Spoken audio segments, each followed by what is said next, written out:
en la mañana de hoy Gálatas capítulo 5, los versículos del 13 al 15. Vamos a orar para ponernos en manos del Señor esta mañana. Padre nuestro que estás en los cielos, siempre es un privilegio, Señor, venir ante tu palabra y oramos para que tú nos dirijas y conduzcas nuestros pensamientos por medio de tu Espíritu a la verdad. Haznos presos de ella, Señor, y no permitas que la semilla que hoy has de sembrar en nuestro corazón sea arrebatada por el diablo o los afanes de este siglo.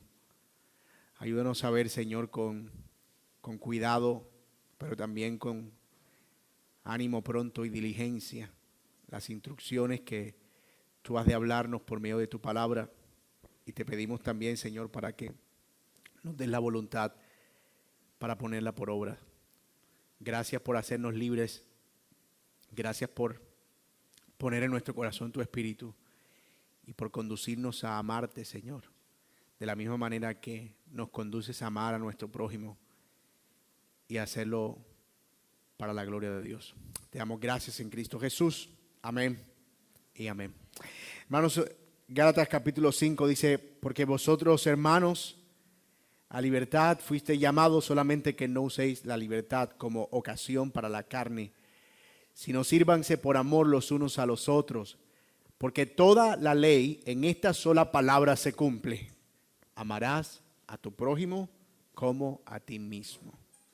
Pero si os mordéis y os coméis unos a otros, mirad también que no os consumáis unos a otros. ¿Qué es en esencia la libertad? ¿O qué es lo que significa ser libre?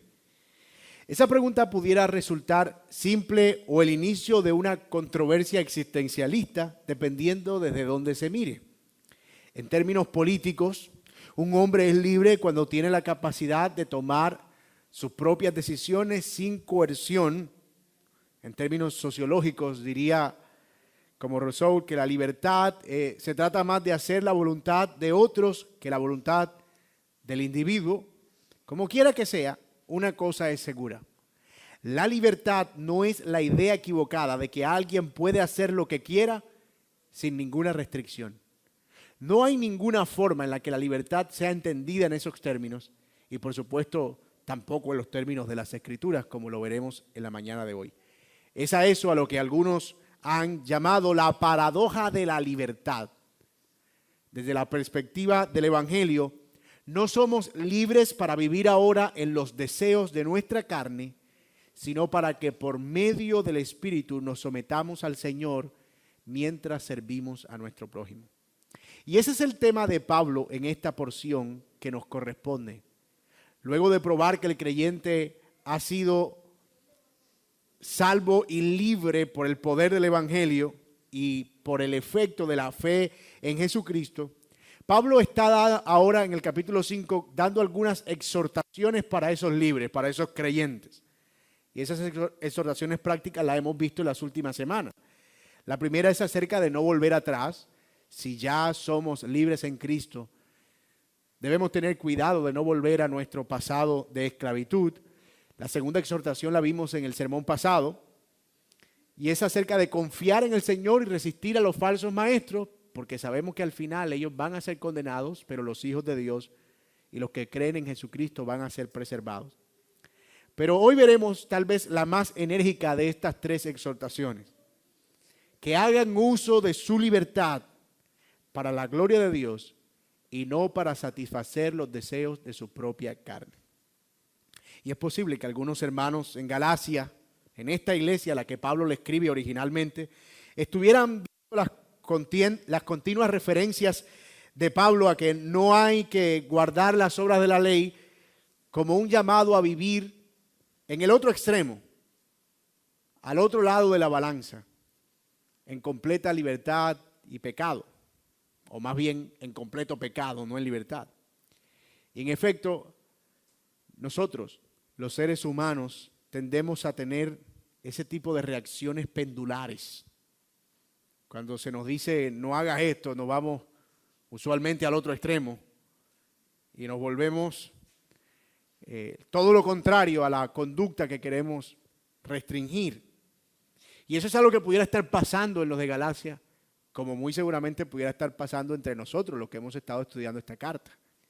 Que hemos hablado tanto de gracia, gracia, perdón, perdón, evangelio, evangelio, que puede que algunos estén ahora sintiendo como que no hay nada que les prohíba vivir como quieran. Ser creyentes, ser libres, implica una nueva vida realmente. Una en la que no vivimos para nosotros, sino para Dios, por medio de amar y servir al prójimo. En efecto, mis hermanos, la alternativa al legalismo, es decir, a la religiosidad y al buscar vivir bajo un montón de restricciones para salvarnos de nuestros propios pecados, lo contrario a eso no es la mundanalidad. No es vivir una vida de desenfreno. No. Lo opuesto al legalismo es el cumplimiento del espíritu de la ley, que Pablo lo resume aquí como amar a Dios sobre todo y amar al prójimo como a ti mismo. Y ese es el argumento que nosotros vamos a desarrollar en la mañana de hoy. Y lo vamos a ver a la luz de los siguientes puntos. El primero, vamos a ver la premisa del argumento, es decir, cuál es la declaración principal que Pablo hace aquí. Y es que la libertad impulsa al amor. La vamos a ver en el versículo 13. Luego veremos la base de esa premisa, que el amor es el cumplimiento de la ley. ¿Por qué la libertad impulsa al amor? Porque el amor cumple la ley. Y en tercer lugar veremos una implicación práctica que Pablo menciona de esa premisa. El amor no produce enemistad. Así que si somos libres, vamos a amar a nuestro prójimo. Y si amamos a nuestro prójimo y le servimos, no va a haber enemistades y pleitos entre nosotros. Esa es más o menos la cadena de pensamiento que Pablo desarrolla como argumento y que vamos a tratar de desglosar en los versículos siguientes. Miren la premisa, en primer lugar, y el punto 1 de nuestro sermón. Dice Pablo en el versículo 13, porque vosotros, hermanos, número 1, a libertad fuisteis llamados, y ahora hay un contraste, solamente que no usen la libertad como ocasión para la carne, sino sírvanse por amor los unos a los otros. Esas palabras que acabamos de leer no requieren mucha explicación realmente. Si pudiéramos aquí abrir un debate acerca de qué es lo que quiere Pablo decir en el idioma original y qué implicaciones tiene eso en términos teológicos, pero en primera instancia la idea es simple. Ustedes han sido libres, pero no vivan ahora como les da la gana, creyendo que eso es la libertad. La idea no es compleja. Y hay una afirmación aquí y hay también un contraste. Si ustedes lo pueden ver, ¿cuál es la afirmación? Ustedes han sido llamados a ser libres. ¿Y cuál es el contraste? No usen la libertad para satisfacer su propio deseo, sino úsenla para amarse y servirse unos a otros. Y vamos a ver las tres declaraciones por separado. Vamos a ver la afirmación y luego las dos afirmaciones de contraste y luego vamos a ver cuál es la idea que comunican en conjunto. Miren, Pablo dice, vosotros hermanos, a libertad fuisteis llamados. Notemos cómo el apóstol llama a los de Galacia hermanos. Es curioso, no quiero dejar pasar eso por alto. Porque hasta ahora alguien pudiera estar pensando como que, esa gente de Galacia, qué terrible, gracias a Dios yo no soy así. ¿Verdad? Pero no, Pablo está reconociendo que ellos eran hermanos. Él estaba convencido que a pesar de que estaban siendo zarandeados en su fe, de que estaban siendo seducidos por los falsos maestros, ellos pertenecían al Señor. Y enseguida les dice a ellos, o les recuerda una verdad que ya él ha venido desarrollando a lo largo de toda la carta. Recuerden que ustedes a libertad fueron llamados. No hay nada nuevo aquí. Hasta ahora Pablo no está diciendo nada nuevo. Él viene diciendo eso desde el capítulo 4. Los que creen en Cristo Jesús son hijos de la libre, no de la esclava. No viven en yugo de esclavitud de la ley, sino en la libertad de la fe y la gracia, que es la promesa. Los que son de Dios son libres. Pero él aquí lo repite precisamente porque conviene a hacer una advertencia. Y la advertencia la encontramos allí mismo, en el contraste. Solamente no usen la libertad como pretexto para la carne. Ustedes son libres, pero ojo, no vayan a usar la libertad como pretexto para la carne. La libertad a la que Pablo tanto se refiere es la libertad del pecado en Cristo, No la de soltar las cadenas para que las personas puedan correr hacia cualquier dirección, como cuando se suelta a un perro rabioso. Uno diría, wow, por fin ese perro fue libre. No, ahora es esclavo de su rabia. Porque en efecto, la libertad que conduce a una vida de pecado no es libertad, es otra vez una esclavitud al pecado. Así que esta libertad a la que Pablo advierte, no es esa libertad. No es la libertad de dar rienda suelta a la maldad. Note que aquí esta advertencia es para creyentes porque es una realidad. Aunque nosotros somos creyentes redimidos, todavía nosotros batallamos con los vestigios de una naturaleza caída que Pablo llama la carne. No estamos todavía en cuerpos glorificados. No somos ángeles. Todavía no tenemos aureolas sobre nuestras cabezas. De modo que, como creyentes, Pablo entiende que todavía podemos ser tentados a usar la libertad como un pretexto para satisfacer nuestros propios deseos. Aquí la palabra carne, en el contexto, es una referencia a los deseos y apetitos de nuestra humana naturaleza. No hemos sido libres de la culpa, la ley, la necesidad de buscar justicia y tantas cosas como para ahora correr a satisfacer nuestra carnalidad, para hacernos esclavos de nosotros mismos y de nuestro propio deseo. No, esa no es la esencia de la libertad. Eso es algo que debemos almacenar en nuestros corazones. No he sido libre para vivir ahora como yo quiera, sino para vivir de acuerdo con la voluntad del Señor. Y ahora, ¿cuál es la cara opuesta de ese contraste? No vivan para la carne, sino que sírvanse unos a otros en amor. Y yo sé, si usted está leyendo esto con cuidado, que cuando uno está leyendo eso dice, ustedes hermanos a libertad fueron llamados, solamente que no usen la libertad como pretexto para la carne, sino vivan, diría uno, en el Espíritu. ¿Verdad? Ese sería el contraste perfecto, porque lo opuesto a vivir una vida carnal de sus propios deseos es una vida espiritual. Pero aquí Pablo no usa espíritu. Él dice que lo contrario a vivir en la carne es usar la libertad para hacerse siervos de otros en amor. Por eso mencionaba en la introducción que algunos llaman a esto la paradoja de la libertad. No es una contradicción, una paradoja es algo que aparenta ser una contradicción, pero no lo es en el fondo. Está diciendo Pablo aquí, ustedes son libres para que ahora les sirvan a otros. ¿What? Sí, en amor, esa es la palabra clave. Para que ustedes les sirvan a otros en amor. Noten que uno tiene la sensación, como les decía, de que allí la palabra correcta debería ser espíritu. Pero Pablo usa amarse unos a otros. Y la realidad es que ambas cosas están ligadas. El fruto del Espíritu, como lo veremos más adelante en esta serie, en el próximo sermón, es reflejar que amamos a nuestro prójimo en el Señor. Así que, de alguna manera, amarse unos a otros es una vida espiritual. Es el resultado de la vida en el Espíritu. Muy bien, ya desglosamos nuestra declaración. Ahora vamos a volver a juntarla para ver qué es lo que Pablo está diciendo. Tenemos que los hermanos de Galacia, y por extensión todos los creyentes, todos los que han creído en Cristo, hemos sido hechos libres por el Señor, pero eso es precisamente la razón por la que debemos resistir la tentación egoísta de hacer lo que queramos, de entregarnos a las pasiones y más bien amarnos los unos a los otros. Eso es lo que Pablo está diciendo. Ser cristiano no significa que no tenemos que luchar o batallar con el pecado. Ser perdonado por Dios tampoco significa que no debemos tomarnos en serio nuestro pecado. Pero hermanos, lamentablemente es muy fácil caer en el extremo del libertinaje o la búsqueda del placer personal.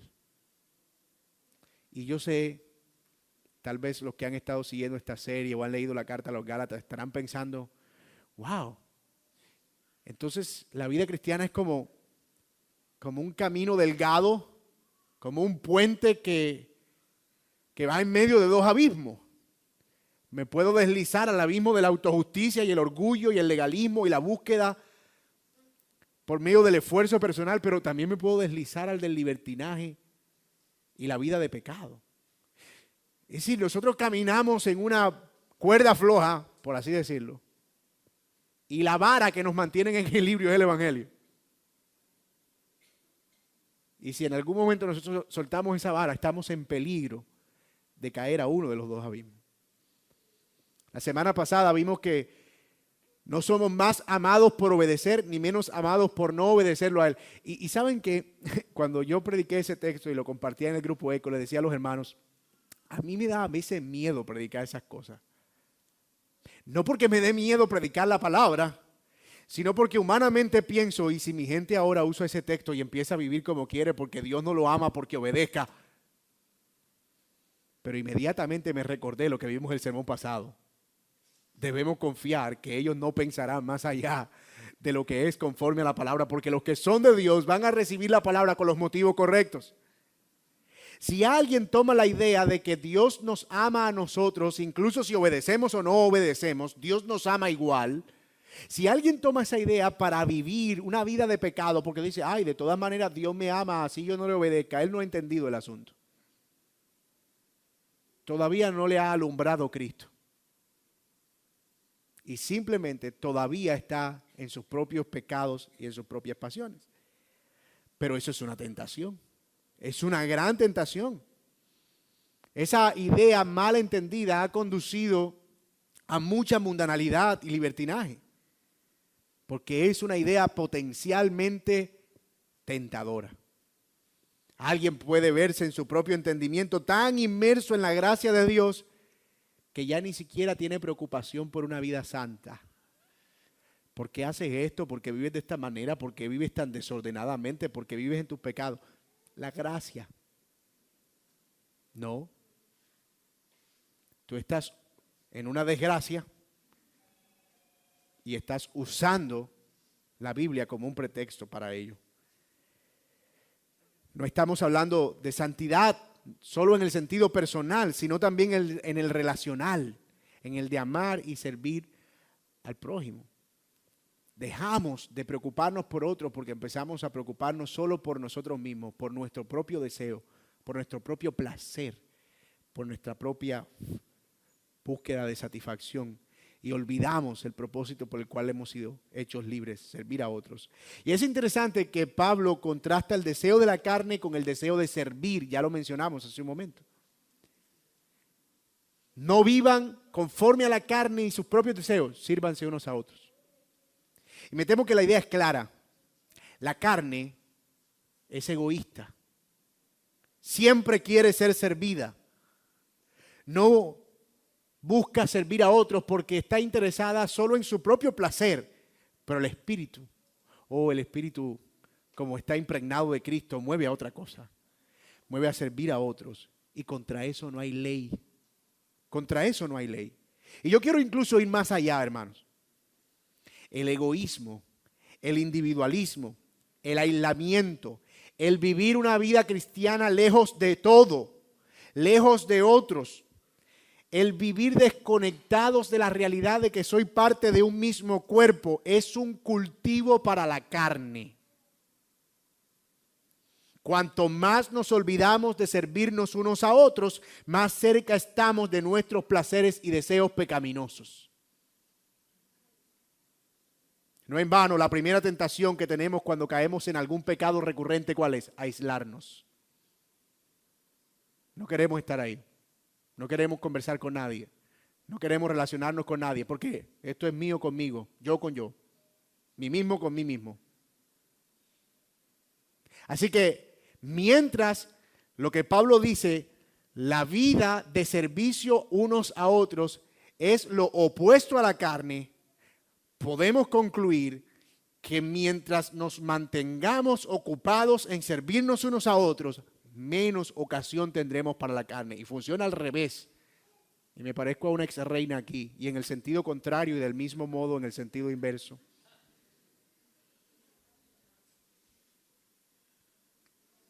Si yo cultivo para la carne, eso se va a reflejar en una pobre actitud de servicio y amor al prójimo. Si yo cultivo para servir y amar al prójimo, eso significa vivir una vida menos inclinada a la carne. Y hermanos, yo no les estoy hablando aquí de un secreto milenario. Pero a la pregunta, ¿cómo puedo yo batallar con los pecados que estoy batallando? Yo te respondería, vive en el Espíritu, involúcrate en la iglesia.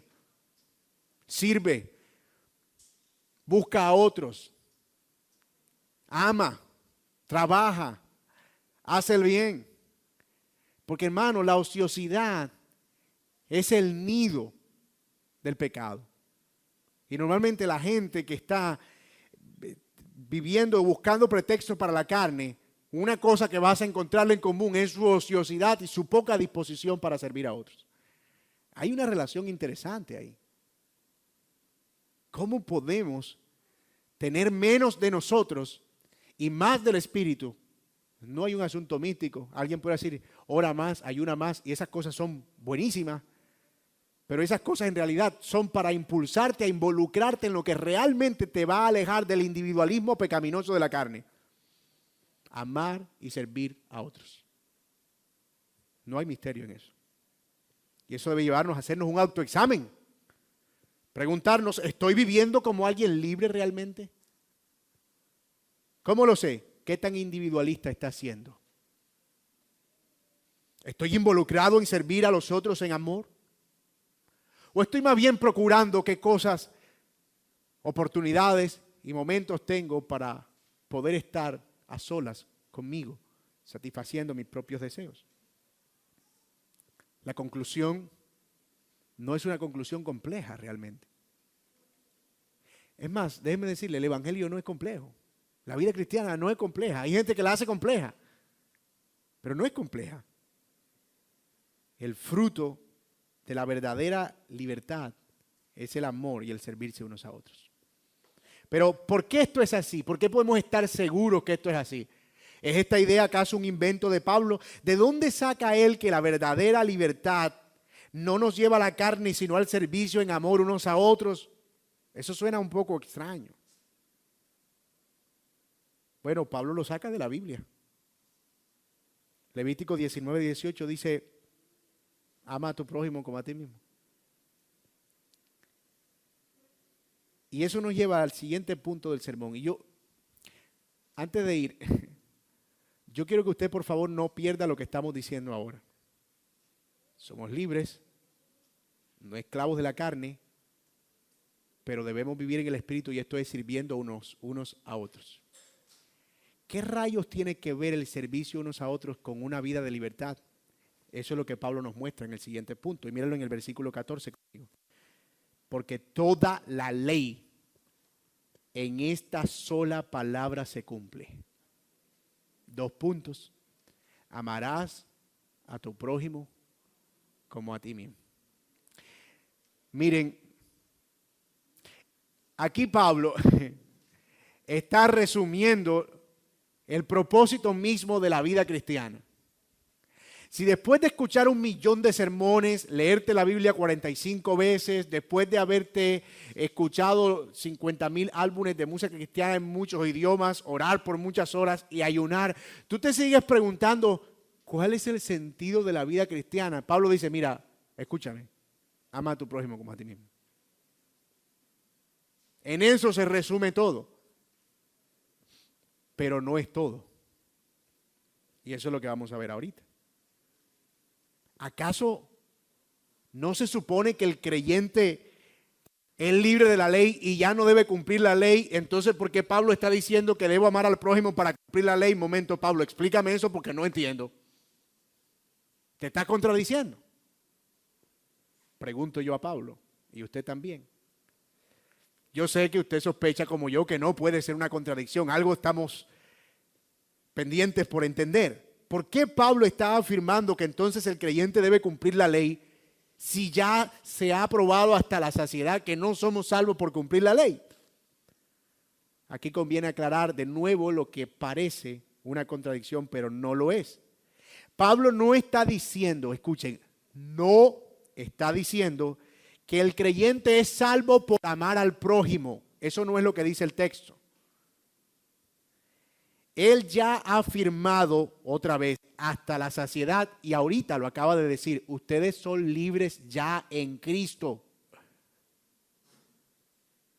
Que los creyentes que han sido llamados a libertad deben reflejar y vivir esa libertad amando a su prójimo.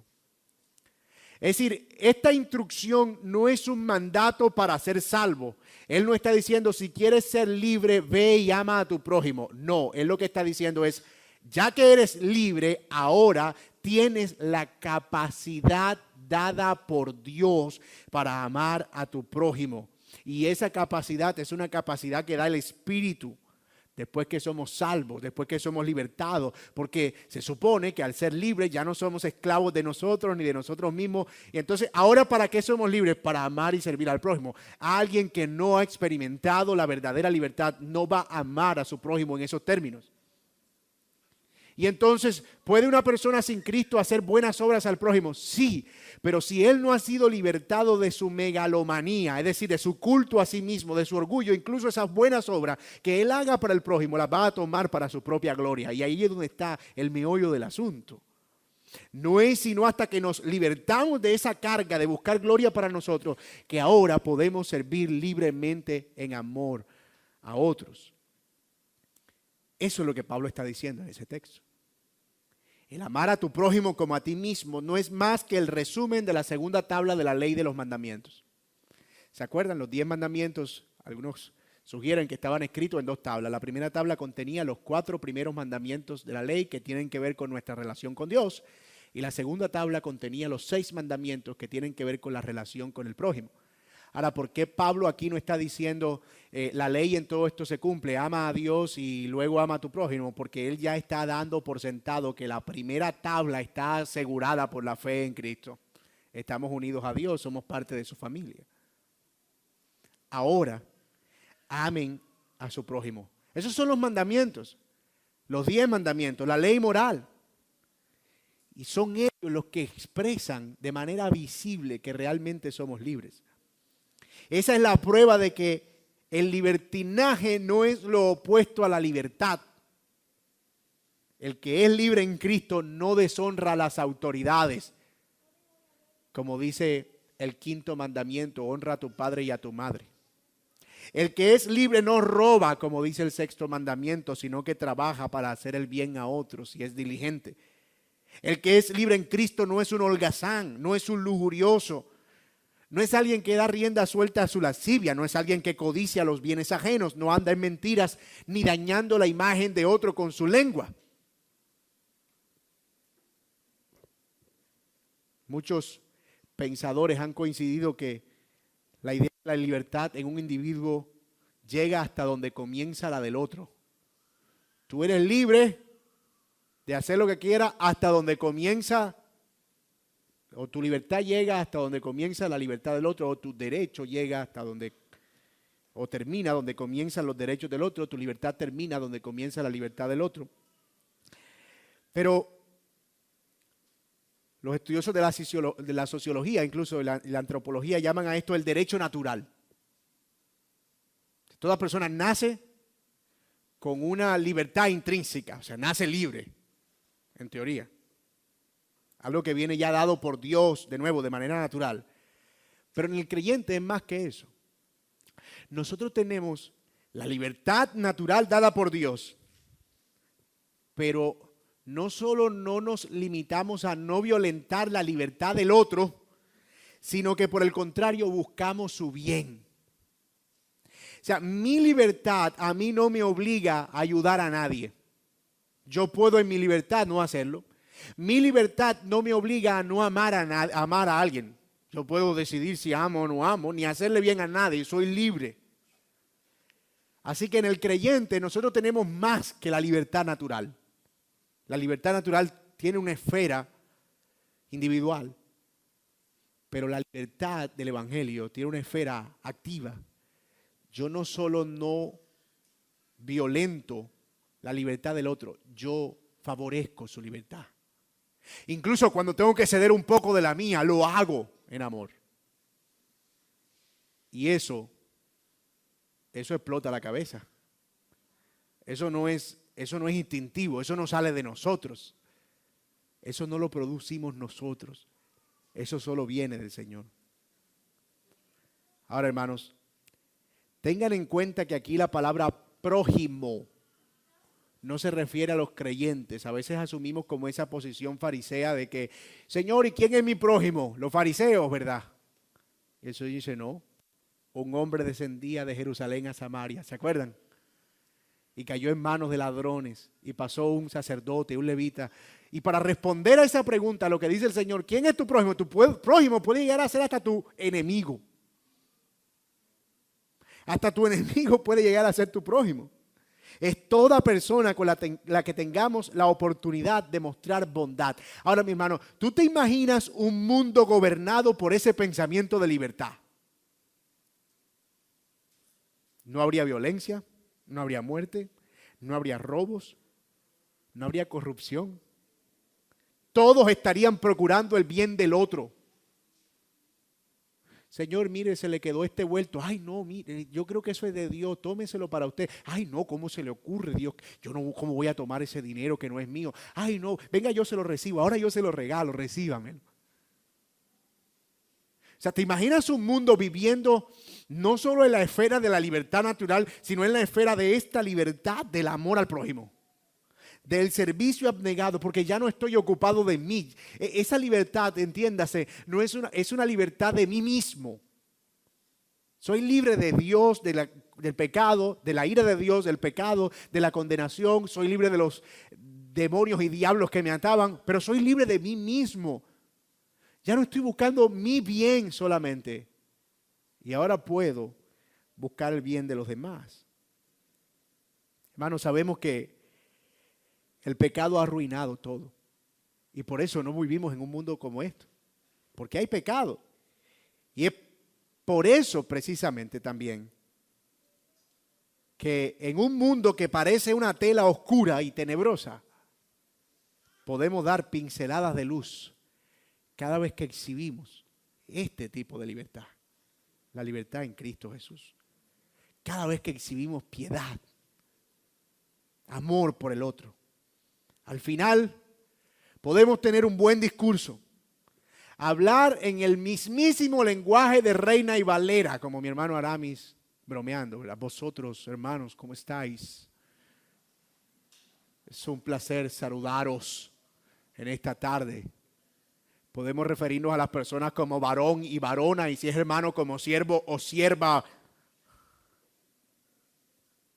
Pero al final, si nuestra piedad no es evidente, nuestro amor al prójimo de nada aprovecha. Y esa es la religión que según Santiago es muerta. O como diríamos nosotros en buen costeño, la religión del puro bla, bla, bla. Ni más ni menos. Finalmente, Pablo habla a los hermanos de Galacia de una implicación de vivir esa libertad. Ya imaginamos lo que implicaría vivir en esa libertad en el mundo. Sería maravilloso. Sería el paraíso. Sería todo perfecto. Pero Pablo le da una implicación más realista. ¿Cómo se ve esa libertad o esa no libertad en una iglesia? ¿Qué sucede cuando los miembros de una iglesia, como en este caso la iglesia de Galacia, desechaban esa idea de libertad y vivían todavía en el esclavismo de su egoísmo, o en la esclavitud de su egoísmo más bien? Eso es lo que vamos a ver en el siguiente punto. La implicación. El amor no produce enemistad. Miren que Pablo termina con una sentencia un poco curiosa. Pero si os mordéis y os coméis, o si se muerden y se comen unos a otros, miren más bien que no terminen tragándose unos a otros. Pablo les ha estado mostrando a los de Galacia a lo largo de toda la carta el excelente camino de la fe.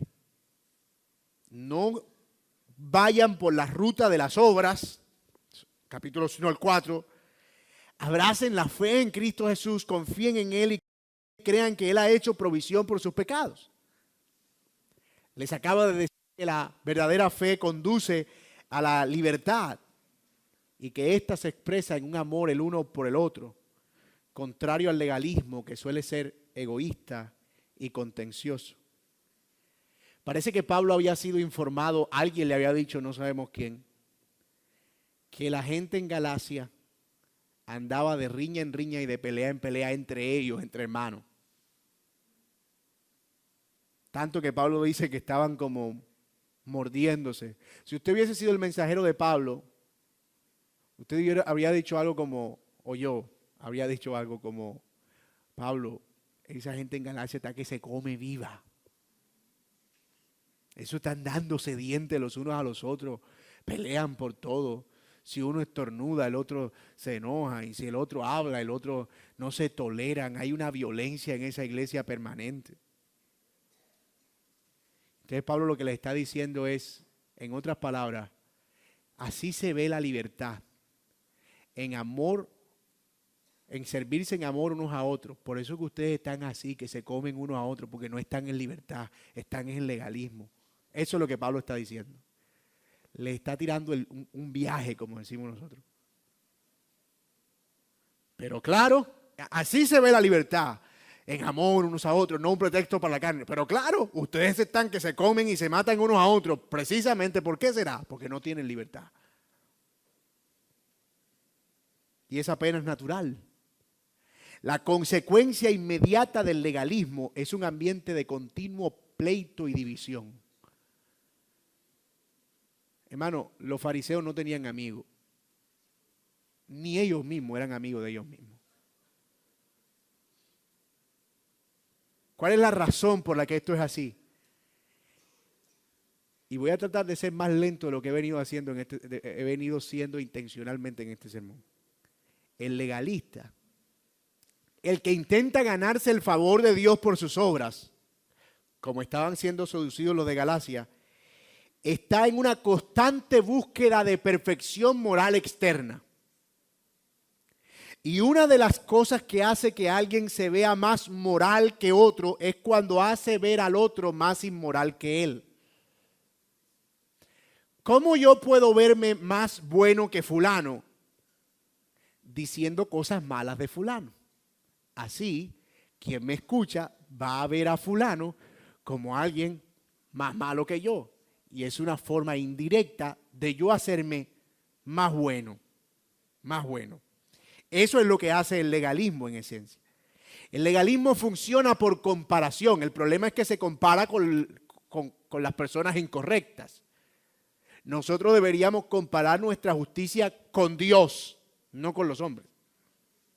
Pero el legalista está, ¿y usted cómo sabe? Bueno, mira el legalista de la parábola del fariseo y el publicano. Señor, te doy gracias porque yo doy diezmo de todo lo que gano. Y el rabo del ojo se le iba para la esquina del templo. Y no soy como ese publicano infeliz. Yo sí diezmo, yo sí ayuno. Él sentía justicia cuando se comparaba con el publicano. El legalismo funciona por comparación. Siempre están viendo quién hace más, quién obedece más, quién obra más, porque es la forma de sentir que están ganando algo. Todo esto acompañado de una continua falta de gozo, imagínate. Si ya de por sí se sienten permanentemente en una competencia, están compitiendo, añádale, amargados.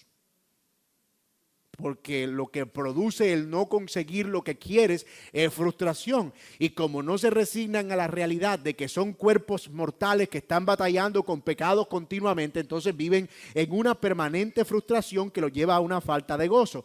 Eso, súmele un pobre entendimiento de la gracia y el perdón. Nunca se sienten amados, nunca se sienten perdonados. Siempre sienten que tienen una deuda y no pueden confiar en nadie. Y ese es el caldo de cultivo perfecto para que crezca la hierba mala del conflicto y la división. Perfecto. Pero, ¿qué tiene el otro camino? El de la libertad. El de la fe en Cristo Jesús. ¿Qué lo hace diferente?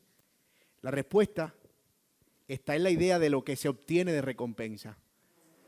Mientras el legalista está batallando continuamente para obtener algo, el que confía en Cristo, él está seguro que ya lo tiene, y no porque él lo haya ganado, sino porque Cristo ganó por él. El camino del legalista es una carrera para ver si cuando llega puede reclamar el premio a su esfuerzo. En cambio, el que corre la carrera de la fe en dependencia de Dios y del Espíritu entiende que ya ha sido justificado, no que va a hacerlo, quizás. Él no está acumulando un porcentaje de salvación con cada buena obra. No, él sabe que en Cristo Jesús ya la deuda ha sido pagada. Él confía, como vimos al inicio del capítulo 5, que su esperanza está segura en Cristo Jesús. Que ya el juicio ha sido declarado y la sentencia está a su favor por Cristo. Por lo tanto, no está en una competencia para llegar primero, sino para llegar. ¿Sí escucharon la sabiduría proverbial que hay detrás de eso? No hay que llegar primero, sino que saber llegar, con dinero o sin dinero.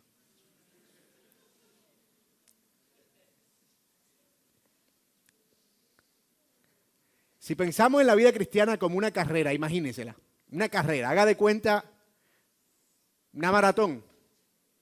Y Pablo compara al inicio del capítulo 5, bueno, en el sermón pasado lo vimos, compara la vida cristiana con una carrera. Vosotros corríais bien. El legalista en la carrera no le importa hacer caer a unos cuantos en el camino con tal de él sobrepasarlos y llegar primero. Pero si alguien no tiene afán por llegar primero, corre con paciencia la carrera que tiene por delante, como dice el apóstol Pablo. Si ve a uno que cae, entonces él que es espiritual lo levanta con espíritu de mansedumbre, considerando que más adelante él también podría caer. Pablo va a desarrollar eso en el capítulo 6. Y yo he mencionado este ejemplo antes, pero todavía siento que necesito ilustrar más, así que permítanme los que ya lo oyeron por 8ª vez, que lo escuchen por 9ª vez.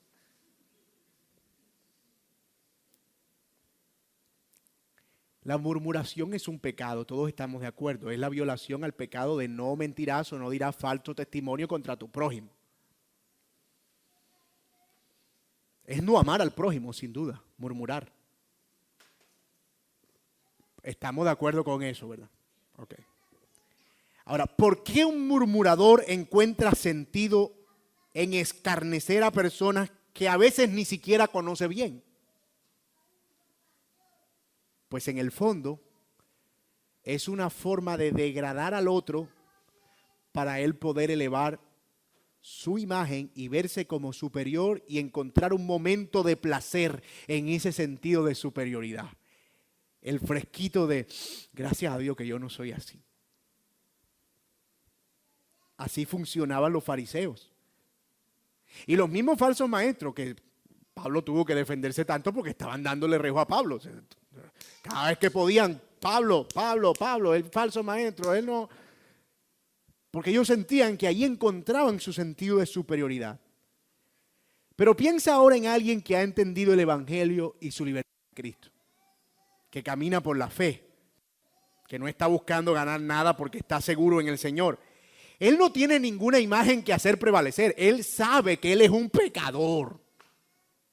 Lavado por la sangre de Cristo, pero pecador.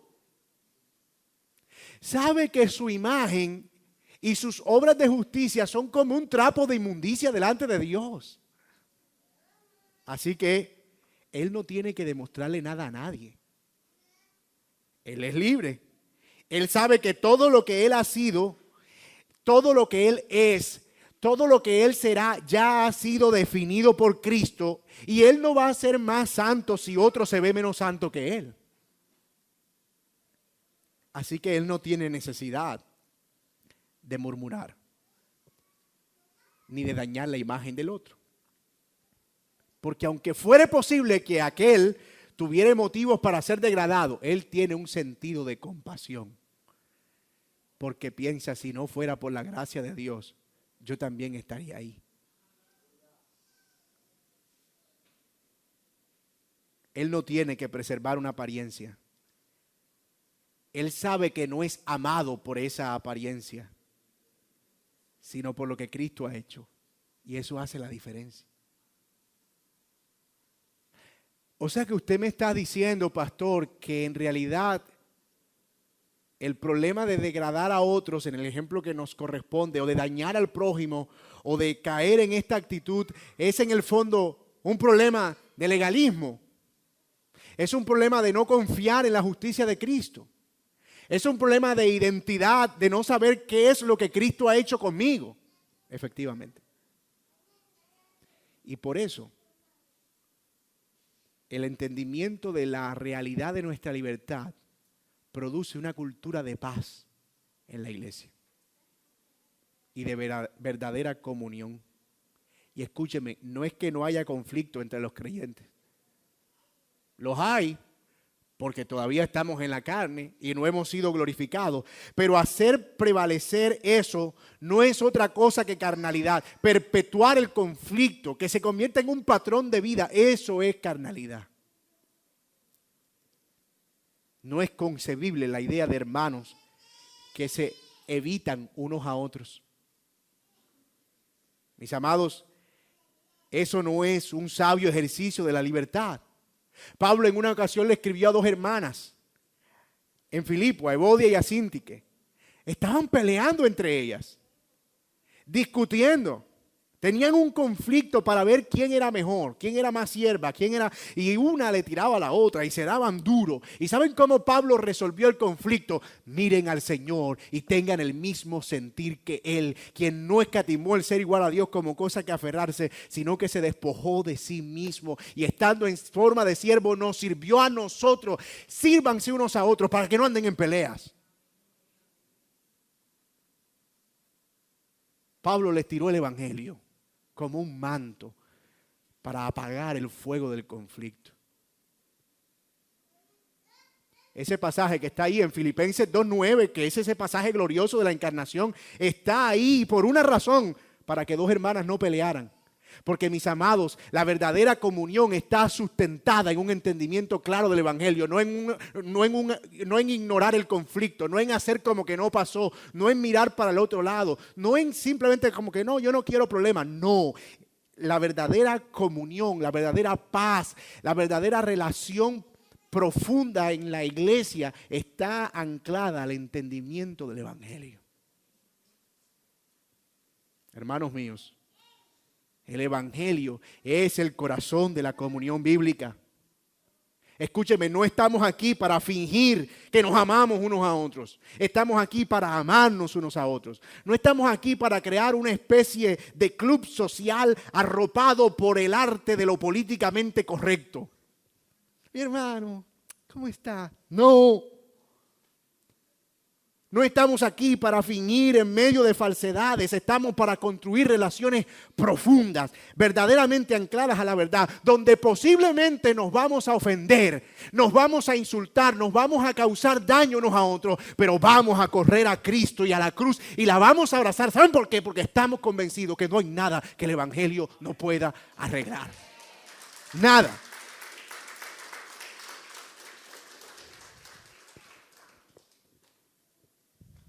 Nos vamos a dar mordisquitos unos a otros. Pellizcones. Seguramente. Porque no estamos en el cielo todavía. Pero sabemos a dónde vamos a correr. Yo recuerdo cuando yo empecé a ser pastor, era mucho más niño de lo que ustedes ven ahora.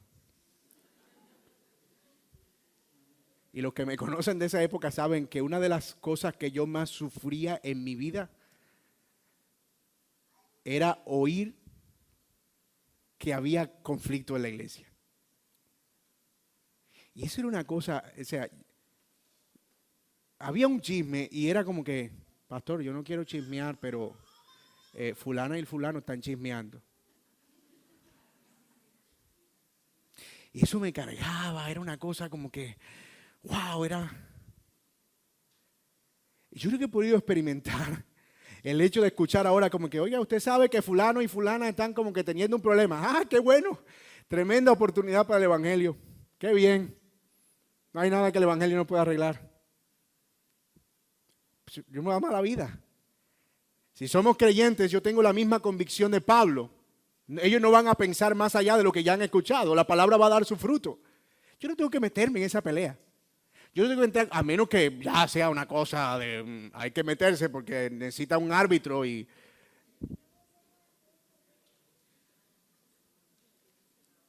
Pero eso da confianza.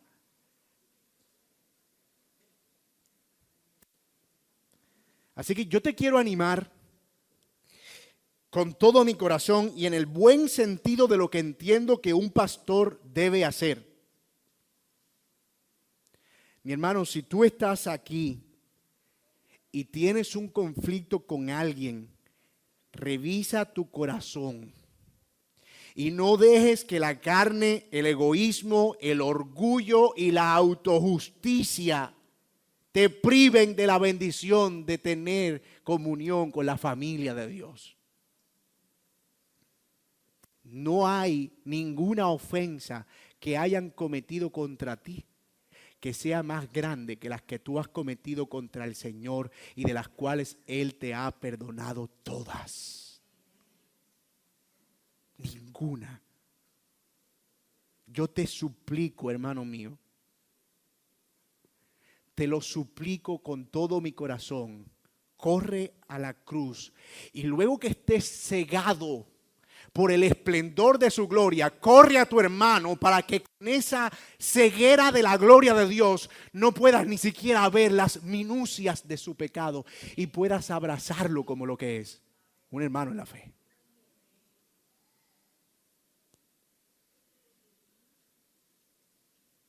Hemos visto entonces que los cristianos han sido hechos libres por la obra de Cristo, que la libertad no debe ser una excusa para el libertinaje o la carne, sino para amar al prójimo. Que es de eso finalmente de lo que se trata vivir la fe, de amar al prójimo y servirnos a otros, unos a otros en amor. Y finalmente que debemos permitir que eso afecte nuestra relación los unos con los otros a través de promover la paz y eliminar y diseminar las contiendas y los conflictos entre nosotros. Cualquiera pensará que el pastor se enteró de algún conflicto en la iglesia y quiero aclarar que no es el caso. Esa es la bendición de la predicación expositiva consecutiva que nos trajo hasta aquí, ¿verdad? Pero si hay, yo confío en el Señor, que su palabra no regresará vacía y que el Señor hará lo que ha de hacer. Y puede ser que no haya conflicto aquí entre nosotros, por lo menos no significativo, pero sí con alguien de afuera, con algún familiar o con personas con las que de pronto estás teniendo diferencias significativas. Creo que puedes ver a la luz de este pasaje que prójimo no es solamente el hermano. Y amigo que estás aquí, como puedes ver, el camino del evangelio, el camino de la fe cristiana, no es acerca de cuántas cosas debemos cumplir, sino de un testimonio de vida realmente transformada. Eso es lo que cuenta. Cómo nuestra vida está reflejando que realmente hemos sido libres en Cristo. Y hoy, mi querido amigo, puede ser el día de tu salvación. Hoy es el día en que tú puedes venir a Cristo en arrepentimiento y fe para el perdón de tus pecados y para que puedas unirte a una familia imperfecta por demás, porque no lo son, los cristianos no somos perfectos. Donde hay pecado, muy seguramente, hipócritas, muy seguramente, y a veces nos comportamos de una manera o de otra. Pero es la familia que Dios está ayudando a llegar a la meta.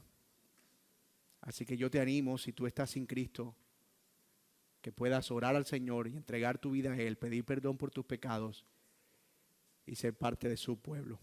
Oremos. Querido Dios y Padre nuestro, te doy gracias por tu palabra y gracias por animarnos y exhortarnos con estas verdades. Gracias por el consuelo tremendo que proviene de tu verdad. Gracias por inquietar nuestros corazones